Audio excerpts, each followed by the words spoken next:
함께 살펴볼 말씀은 누가복음 22장 1절에서 6절까지 말씀을 보겠습니다.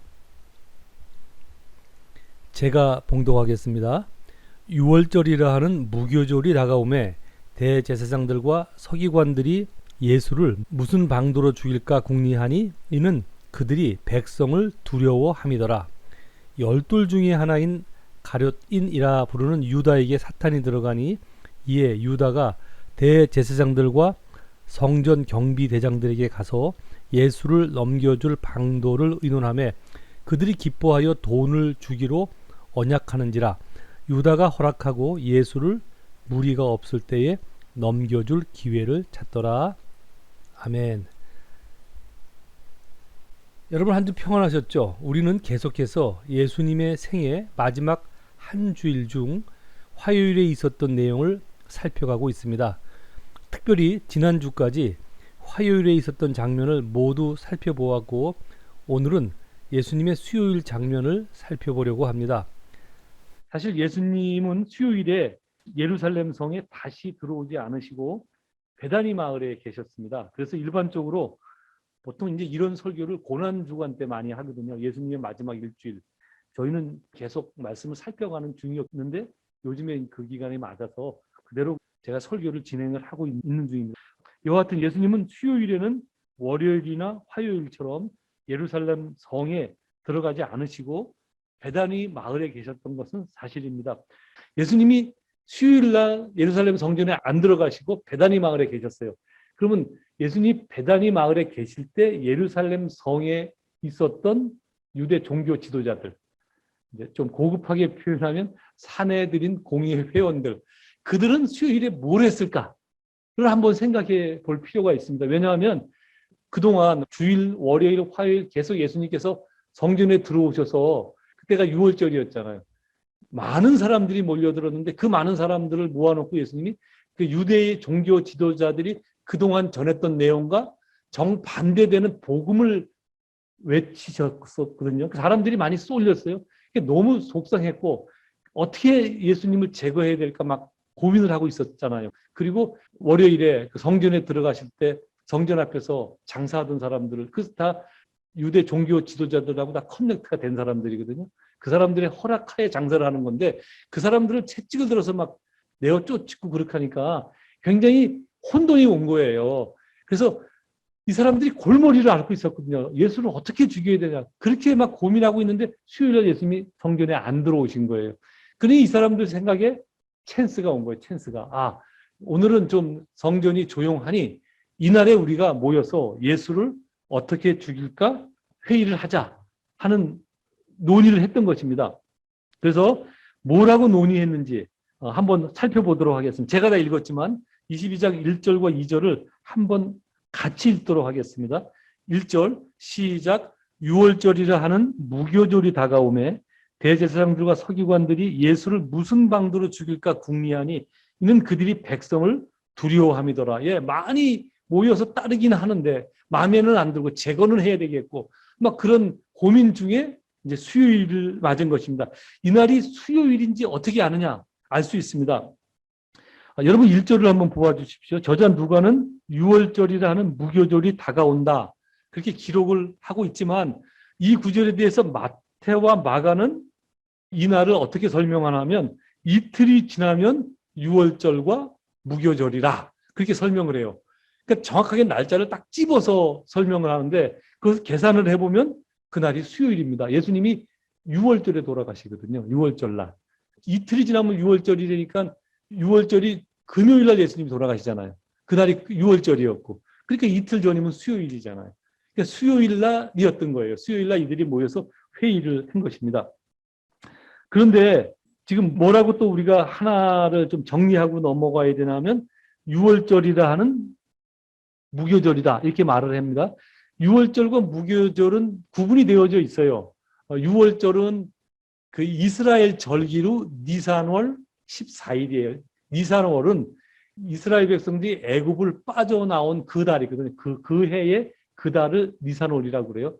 그러니까 우리 태양력으로 얘기하면 3월과 4월 정도 됩니다. 어쨌든 우리가 따지는 절기는 아니니까 어쨌든 니산월 14일이고 그날이 6월절이고 그 바로 다음 날 15절서부터 무교절이 시작을 해요. 그러니까 6월절과 무교절은 이게 같이 묵혀 있어요. 나눌래야 나눌 수가 없어요. 같은 의미로 이렇게 연속 진행을 하는 절기이기 때문에 그래서 어느 때부턴가 6월절과 무교절이 거의 구분이 없어졌어요. 그래서 막 6월절이라고 그랬다, 무교절이라고 그랬다. 같은 날 같이 지키니까. 그래서 여기서 6월절이라는 무교절이라는 말이 그래서 나온 거예요. 어쨌든 이제 수요일이고 이틀만 지나면 6월절이 시작이 되니 6월절에는 이들이 예수를 죽일 수가 없어요. 그래서 6월절 전에 죽이기 위해서 사실은 회의를 한 거예요. 그 내용을 어떻게 하느냐? 마태복음에 보면 나와요.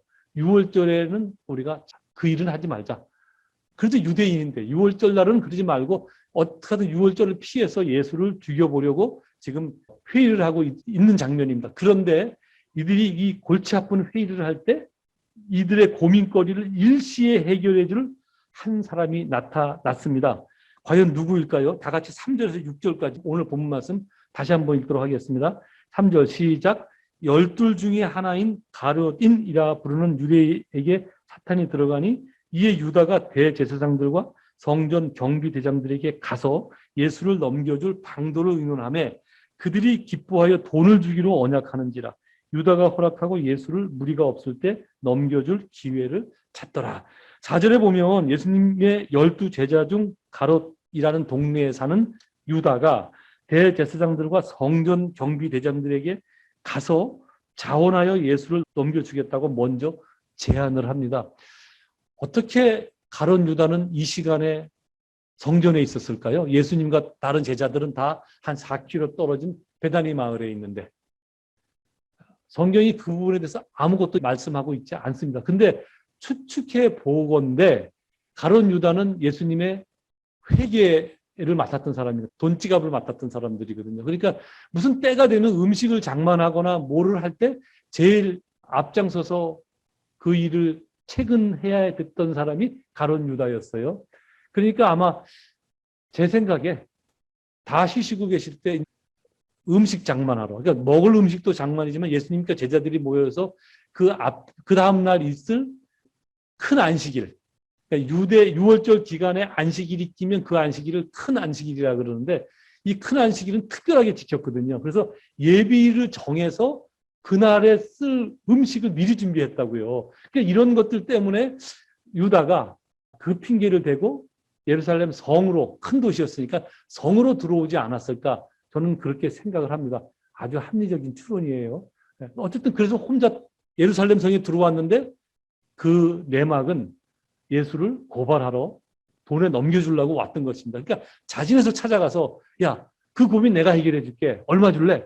하고 가룟 유다가 먼저 제안을 한 것입니다. 그랬더니 사내들인 공의회 회원들이 뭐라고 얘기하냐면 우리 본문에는 기록되어 있지 않지만 마태나 마가복음에 보면 그들이 은 30세겔 주겠다라고 제안을 합니다. 근데 유다가 그들이 말하는 돈에 흥정을 하지 않아요. 그래? 그 줘. 그게 큰 돈이었을까요?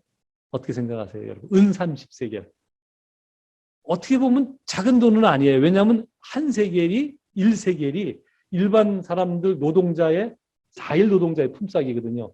그러니까 요즘 같은 추세로 하면 하루에 한 10만 원 정도 받잖아요. 일반 노동자들이. 그죠? 몸으로 떼는 노동하면. 물론 못 받는 노동자도 많아요. 제가 좀 높여서 부른 거예요. 뭐 한 5만 원에 노동하는 사람도 꽤 많은데 어쨌든 일반적으로 한 10만 원 잡았을 때 한 4일치 1세겔이 4일치 봉급이니까 30세겔이면 은 30세겔이면 넉 달치잖아요. 그죠? 맞죠? 넉 달치. 그럼 약 한 1,200만 원 정도? 1,000만 원에서 1,200만 원 되는 돈을 내가 줄게.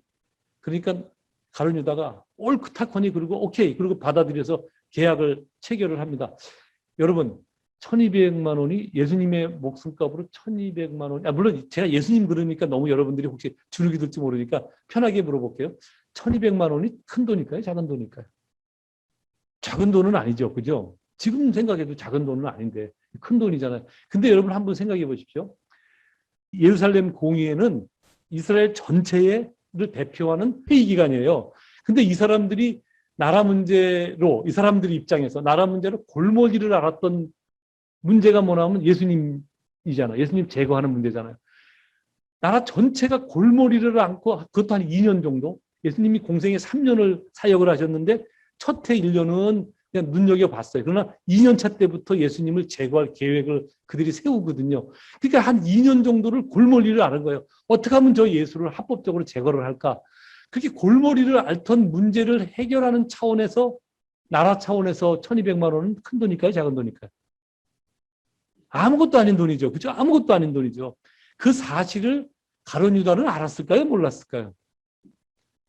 충분히 알았으리라고 생각을 합니다. 그럼에도 불구하고 가룟 유다는 아무 흥정 없이 은 30세겔 제안을 하니까 오케이. 그리고 그냥 그것을 받고 그 계약을 성사시켜 버립니다.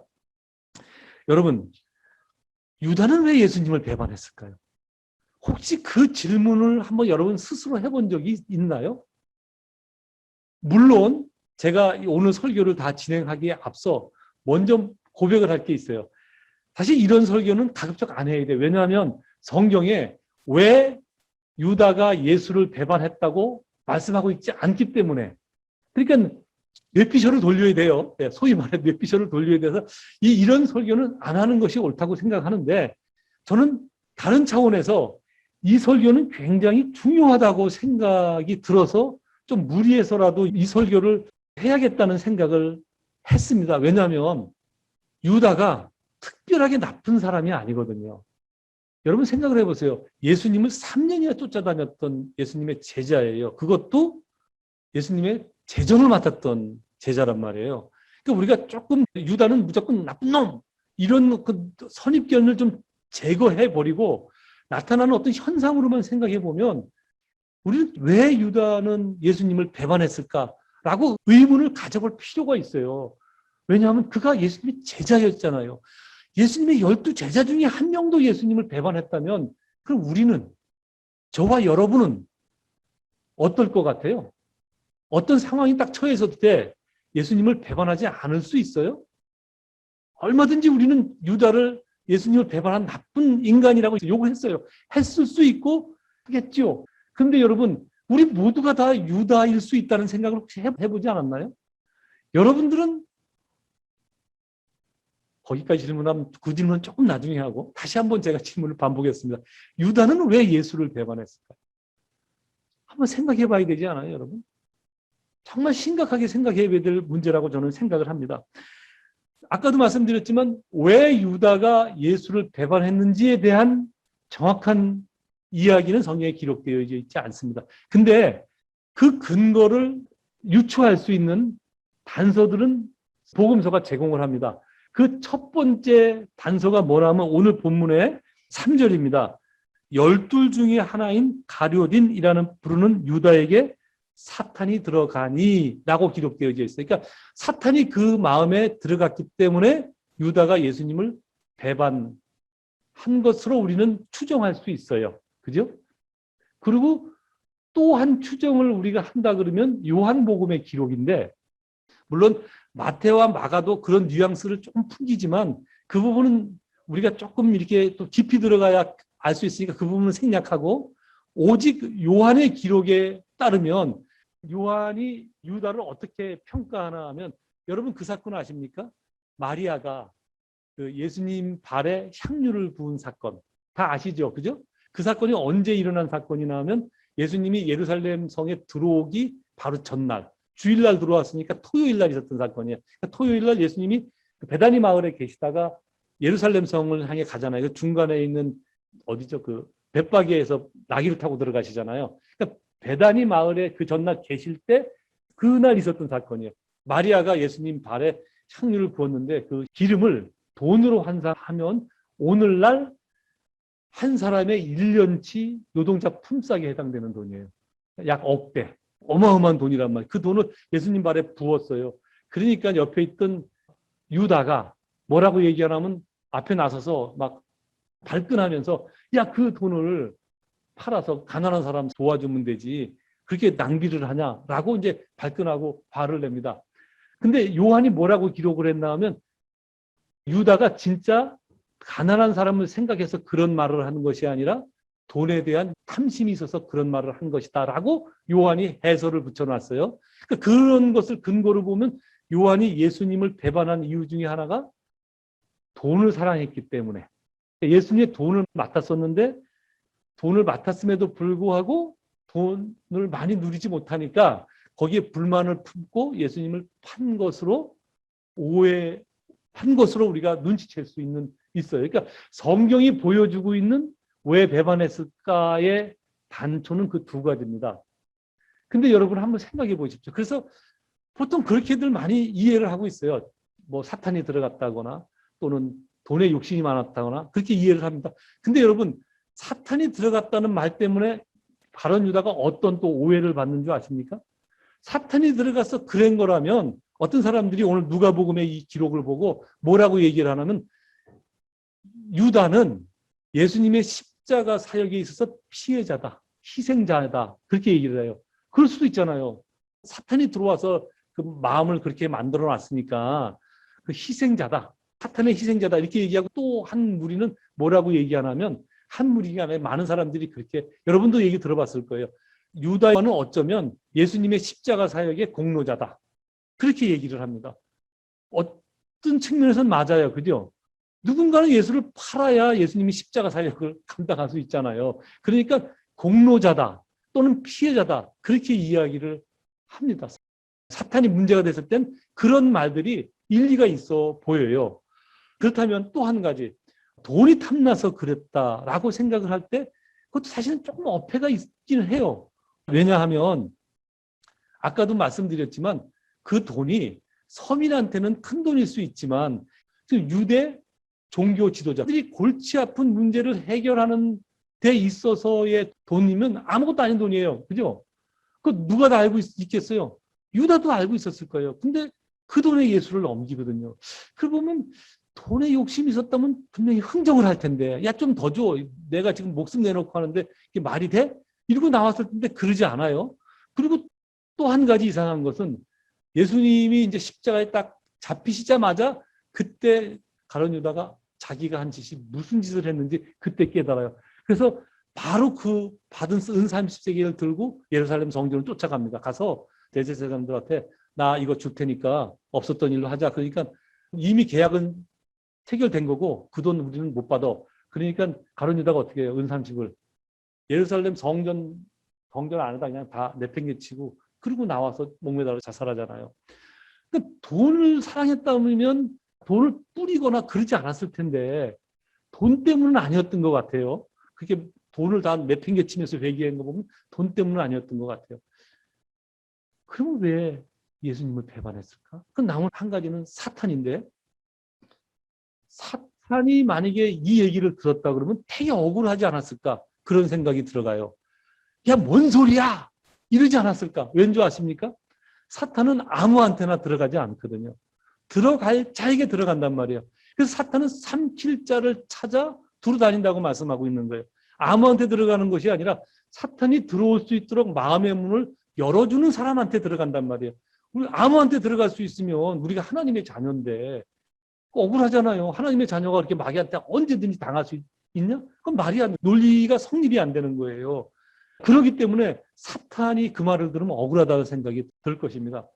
여러분, 사탄이 유다의 마음에 들어갔다는 얘기는 이미 유다의 마음에 사탄이 들어올 어떤 마음을 갖고 있었다는 거예요. 그러니까 근본적으로 좀 순서당으로 배열을 하면 제일 먼저 유다가 사탄이 들어올 수 있는 어떤 마음을 갖고 있었고 그 마음에 사탄이 들어갔고 사탄이 들어가서 무엇을 확 유다의 마음을 뒤엉겨놨냐면 돈으로 인한 어떤 마음을 솔직히 좀 우리 제목을 미리 좀 공개를 하면 실망하는 마음, 예수님한테 실망하는 마음을 확 일깨웠기 때문에 그냥 묵하는 심정에 유다가 참지 못하고 나가서 예수님을 팔아버린 것입니다. 여러분 그렇다 그러면 우리가 오늘 이 시간 그것이 합리적인 추론일 수 있다고 여러분이 그 인정해 준다 그러면 유다의 마음에 있었던 그 마음이 뭘까요? 그것 한번 생각해 봐야 되지 않아요? 예수님의 제자인데 어떤 마음이 있었어요? 그 마음이 뭘까? 그것 때문에 결국은 유다가 예수님을 배반하는 데까지 이르렀 것이잖아요. 그죠? 그렇다면 그 마음이 뭘까? 그 마음이 뭐가 저는 그렇게 생각합니다. 신앙의 실망. 신앙의 실망이라고 생각합니다. 유다가 예수님을 따라 나섰을 때는 예수님을 구주로 섬겨서 얻을 수 있는 어떤 유익에 대한 기대가 있었을 거예요. 그죠? 여러분들도 그런 마음이 있지 않아요? 예수 믿어 어떤 유익을 바라는, 기대하는 마음 있습니까? 없습니까? 만약에 그런 마음이 전혀 없이 신앙생활을 한다? 그건 100% 거짓말이에요. 어떻게 신앙생활을 해요? 뭔가 예수를 주로 믿어 무언가 기대하는 마음이 있어서 다 예수를 믿는 거거든요. 가룟 유다도 그렇고 12 제자도 다 그랬어요. 이제 우리가 복음서 이제 거의 막바지에 왔는데 조금 더 살피면 그런 부분이 막 극명하게 드러납니다. 제자들이 어떤 마음을 기대하고 예수님을 따랐는지 잘 아시다시피 마지막 때까지 제자들끼리 서로 아웅다웅 다퉜던 내용이 뭐예요? 누가 더 예수님이 이 땅의 왕이 되면 누가 예수님 다스리는 하나님의 나라에 높은 자리에 앉느냐 하는 것이 그들의 관심사였다. 제자들이. 제자들끼리 그것 때문에 다투잖아요. 심지어 야고보와 요한은 자기 어머니를 내세워서 로비를 합니다. 로비까지 하잖아요.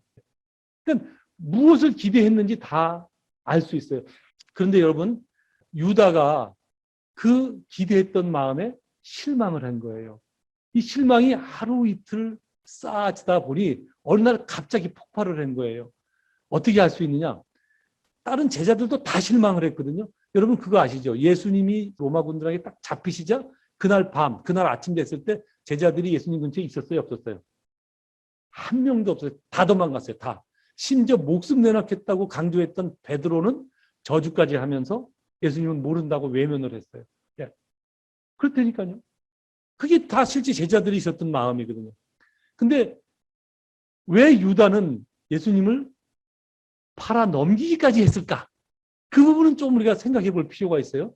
그것도 합리적으로 추론할 수 있는 근거가 한 2가지 정도 됩니다. 첫 번째 근거가 뭐냐 하면 그가 열심당원이었어요. 여러분 열심당원이 어떤 사람인 줄 아세요? 그러니까 이스라엘의 독립투쟁에 목숨 내놓고 나섰던 사람들이 열심당원이에요. 그러니까 누구보다도 유다의 마음에는 예수님이 큰 능력을 베풀어서 이스라엘을 로마의 손에서 구원해 주기를 바랬던 사람이에요. 그런 마음이 아주 목 끝까지 찾던 사람이 이 유다라고요. 왜냐하면 열심당원 대단한 사람들이거든요. 오늘날 같으면 우리나라 같으면 다 독립유공자들이라니까요. 어마어마했던 사람들이에요. 제가 지난주 말씀드렸듯이 마사다 요새에 올랐던 사람들이 다 그 사람들이거든요. 다 목숨 내놓고 나중에 다 자결을 할 정도로 열심히 득심했던 사람들이 그 사람들이라고요. 근데 생각해 보십시오. 예수님을 따르는 3년 내내 예수님은 당신이 가진 많은 능력과 기사를 베풀어서 로마를 대항해서 어떤 행동을 1도 안 하세요. 1도. 그죠? 우리 다 확인했죠? 아무것도 안 하신단 말이에요. 처음에 1년 정도는 그래, 첫 해니까. 그리고 참았을지도 몰라. 그래도 예수님은 능력 있는 것은 사실이니까. 많이 능력을 베푸시니까 그래, 첫 해니까 좀 기다려보자. 둘째는 그래도 아직도 사람들이 많이 안 모였고 때가 아니니까 그러고 참았을 수도 있어요. 근데 웬걸 3년 차 됐을 때, 정확히 말하면 3년 차 6개월이 지났을 때 예수님은 점점 뭐라고 말씀하시냐면 당신이 이제 십자가에 가서 저 사람들한테 곤욕을 치르고 죽을 것이다. 이 말씀을 하시거든요. 아니 이게 뭔 얘기예요? 지금 여지까지 기대했던 것이 있는데. 그렇다고 해서 유다가 신앙이 아주 없었던 것이 아니에요. 그래서 아주 없었다면 제자가 됐겠어요?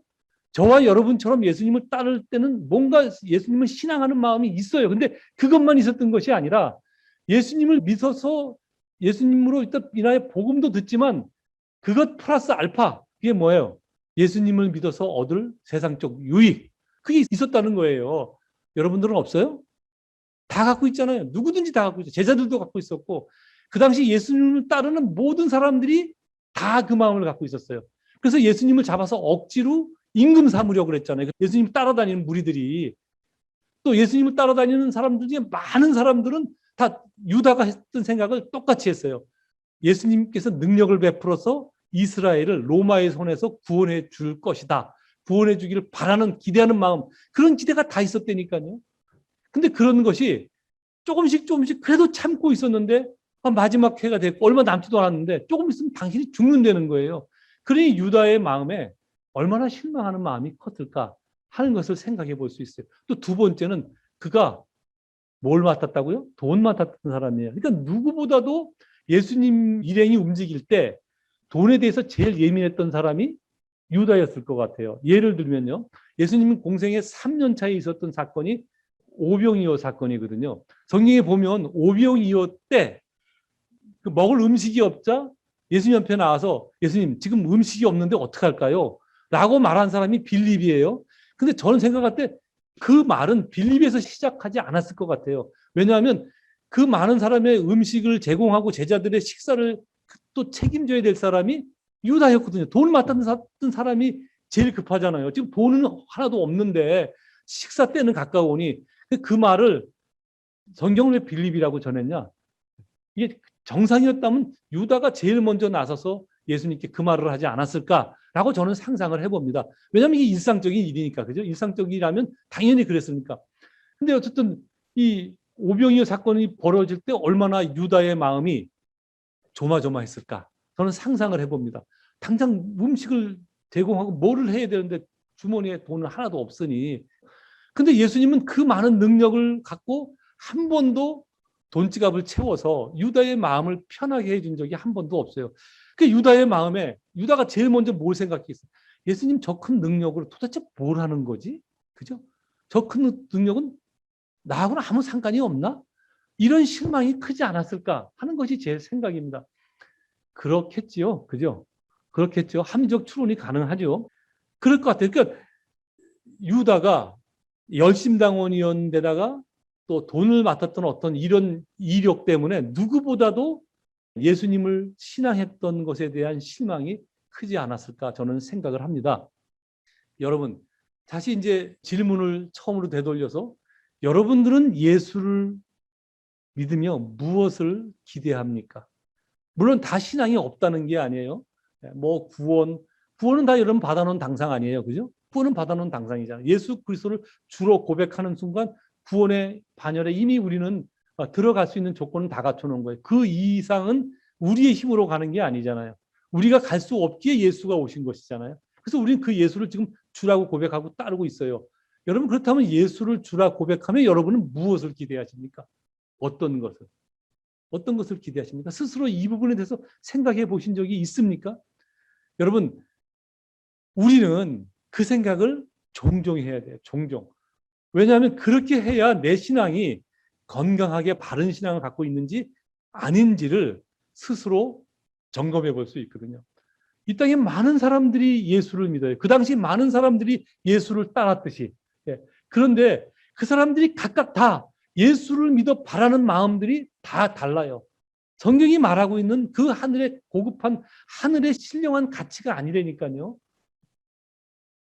그래서 그 바른 가치관을 갖지 않으면 잘 들으십시오. 기독교 신앙 안에는 반드시 신앙 안에 실망이 있어요. 예수 믿는다고 다 만족하지 않아요, 여러분.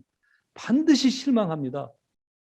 그래서 예수 믿어 실망한 사람들 너무너무 많아요. 예수님은 실망을 시키시거든요, 일부러. 실망을 시키지 않으면 우리의 신앙이 크질 않기 때문에 그래요. 세상 사람들 우리 뭐 다 짐작하듯이 굳이 설명하지 않아도 예수를 믿었을 때 뭐 처음에 예수 믿는 이유는 여러 가지 있을 수 있어요. 뭐 아파서 믿는 사람도 있고 사업이 망해서 믿는 사람도 있고 모태 신앙도 있고 여러 가지 이유로 신앙 안에 들어올 수는 있지만 그 신앙이 자라나는 과정에 있어서 엉뚱한 기대를 하거든요.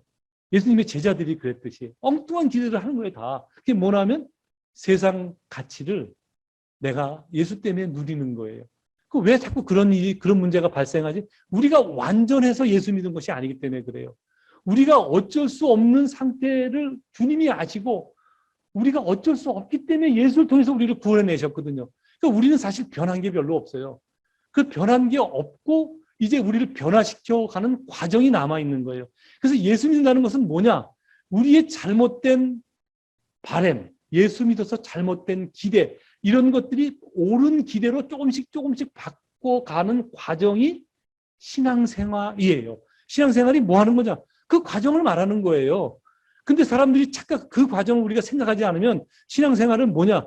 예수로 인해서 무엇을 자기가 추구하는 어떤 것을 얻는 것이라고 생각을 해요. 그래서 어떤 사람들은 주님, 나한테 한번 도와주시면 내가 이 사업을 꼭 성공하겠습니다. 그러면 하나님이 어느 때 그 기도를 들어주시거든요. 그 기도를 안 들어주시면 그가 예수가 실제 살아계신 분인지 모를 때는 그렇게 통해서라도 기적을 베풀어서도 예수를 믿게 하신다고요. 근데 여러분 보십시오. 그가 예수를 믿어 끊임없이 돈만을 추구해요. 그러면 하나님께서 그 바람을 그대로 유지시킬까요? 아니죠. 예. 반드시 망하게 한다니까요. 왜냐하면 이미 예수가 계시고 하나님이 살아계신 건 그가 아니까 그때는 매를 들어서 때려서라도 그를 바꿔놓는단 말이에요. 하나님은 당신의 자녀를 포기하지 않으시는 분이시기 때문에. 그래서 반드시 실망이 있단 말이에요. 근데 그 실망하는 마음을 여러분이 알고 있지 않으면 어느 날 마귀가 그 마음을 갖고 와서 흔들면 사정없이 흔들려요. 사정없이. 예수 믿어 별 볼 일 없네. 교회를 떠나야지. 라고 떠나는 사람이 너무 많아요. 또 그런가 하면 안 떠나는 사람들도 있어요. 되게 실망했는데. 안 떠나고 뭐 하는 줄 아세요? 가면서요, 가면. 마치 신앙생활 잘하는 것처럼 예배에 빠지지 않고 충성하고 기도하라면 기도도 하고 다 하는데 실제 그 마음에는 그다음부터 하나님에 대한 예수에 대한 기대를 아예 접어버려요. 아예 접고 신앙생활 한다니까요. 그저 세상의 종교 행위하는 거예요. 좋은 얘기 들으면 좋지, 뭐 내 마음 잘 다스리면 좋지. 그 정도로 만족하고 산다고요. 여러분 착각하지 마십시오. 우리가 지난주에 살펴봤듯이 마지막 날, 그날은 어느 날 오거든요. 주님이 뭐라고 말씀하셨어요? 세상 천지가 없어도 내 말이 없어지지 않는다고 말씀하시잖아요.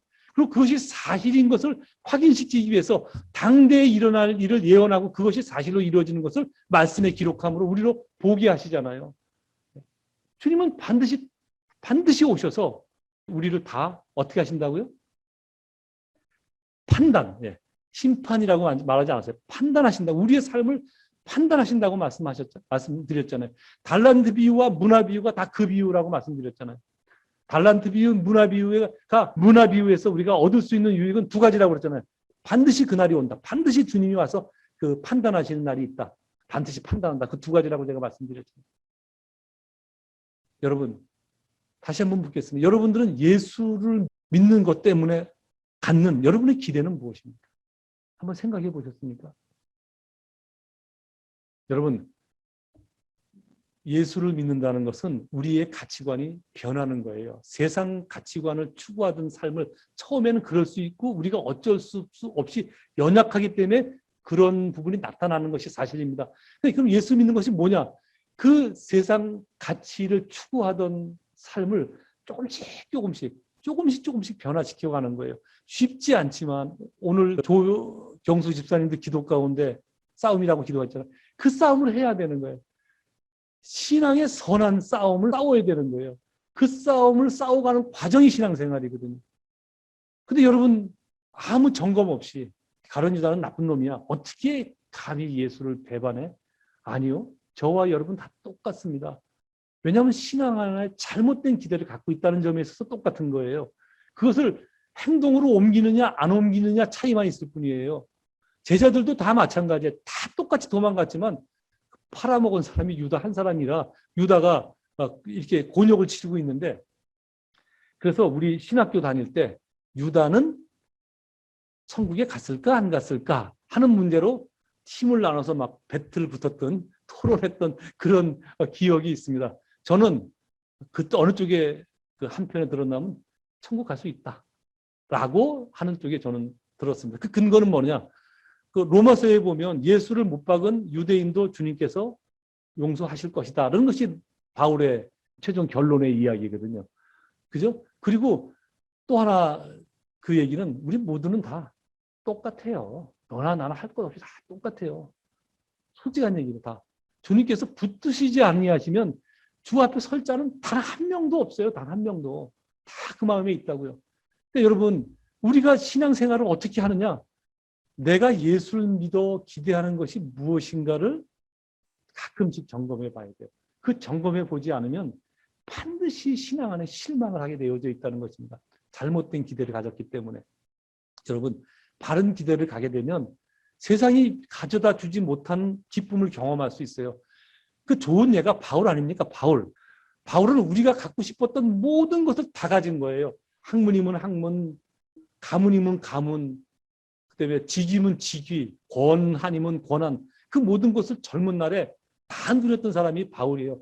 근데 바울이 예수를 만나고 나서 뭐라고 얘기해요? 그 모든 것을 다 배설물처럼 여겼다. 왜? 자기가 예수를 아는 고상함이 너무 크기 때문에. 그런 거예요, 여러분. 그런 거라고요.